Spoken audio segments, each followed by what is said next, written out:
Hello, herbalists. Patricia Kyritsi Howell here.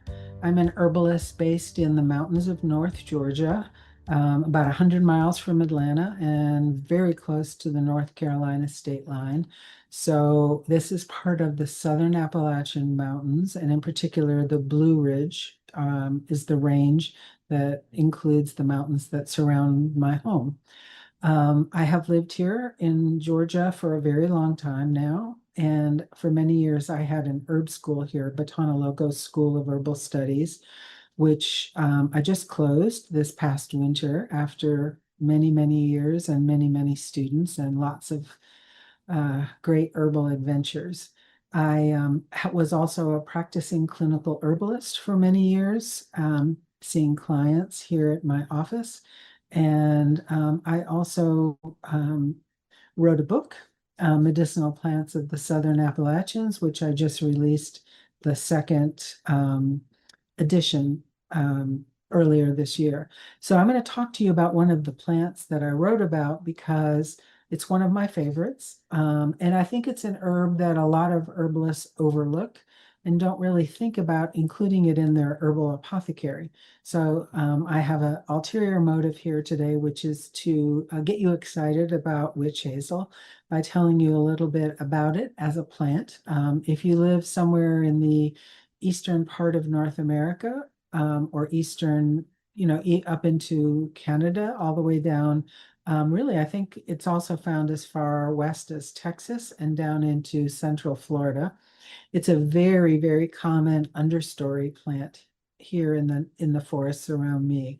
And when I say it's a understory plant, what I mean is it's a small tree, or sometimes it appears as a large shrub that gets about 25 feet tall, and it thrives in the deep shade of a forest canopy. So one of the uh, geographical features of the mountains that I live in is cove forest um, habitat. So there are places where creeks, very small streams, branches um, come down out of the high mountains, and they can be very, very small, but because they've been there for so long and the water has been coming down that pathway, those beds for so long, it has carved out the land around it. And so you have these pockets in the Southern Appalachians that we refer to as cove forests that have a a lot of botanical diversity.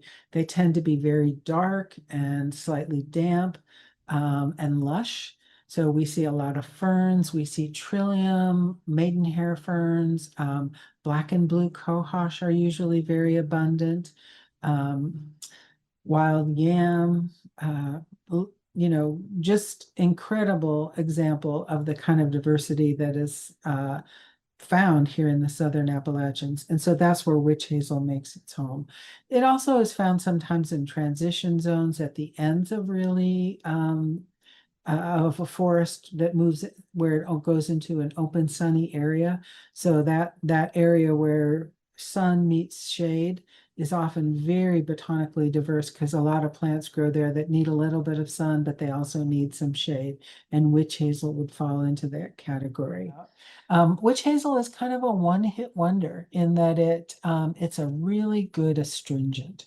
So an astringent is anything that usually caused by the presence of tannins, tannic acid, and astringents bind tissues together when they come in contact with it. So with them, so witch hazel is used when there's excessive inflammation and secretions. So things like excessive mucus, bleeding, though it's not truly a styptic, and I'll make that distinction in a minute. And also when you have wounds or inflammation on the surface of the skin, witch hazel is very helpful. It probably its main use, or the main thing that many people use it for, is for hemorrhoids as a topical application. Um, so the witch hazel is harvested in the spring. We don't we don't harvest off the main trunk, even if it is quite large in an older tree. But basically just do some healthy pruning, taking maybe 12 inches off of the end of some of the outer branches. And those are the more succulent, pliant branches anyway. I usually separate the leaves from the branches and process them either in the moment or dry them for later use. As you know, probably that things that are very woody, like seeds and bark, and many roots need to be decocted or simmered. They need a lot of heat for a longer period of time in order to extract their active compounds. So with witch hazel, we do kind of a two-step process. If you're working with either the fresh or the dried plants, you can do what I'm describing, which is the branches get put in water, usually a 1:16 ratio, 1 part of the branches to 16 parts of water, brought to a boil, then lowered to a simmer, covered and cooked for about 30 minutes. At the end of 30 minutes, turn off the heat, and that's when you add the leaves. So you're doing kind of a decoction to begin with, and then you're adding the leaves later because they will suffer from extreme heat for too long. Leave the whole thing. Sometimes I leave it overnight, to be honest. And what I'm doing then is I'm making what's called witch hazel water.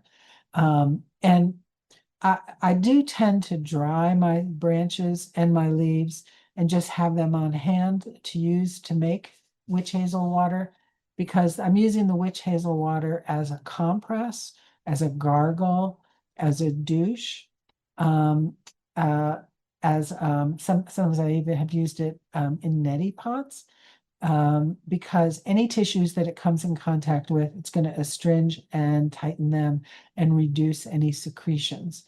The other thing that the witch hazel water is used for is as a topical application for hemorrhoids. And it is a really excellent first aid remedy for hemorrhoids, also for things like insect bites, burns. You can use this witch hazel water and use it as a rinse, or put it on a cloth and apply the cloth. A very safe plant, great to know about, to have on hand. So I hope I've encouraged you to look at this plant again and possibly add it to your home apothecary. Thanks.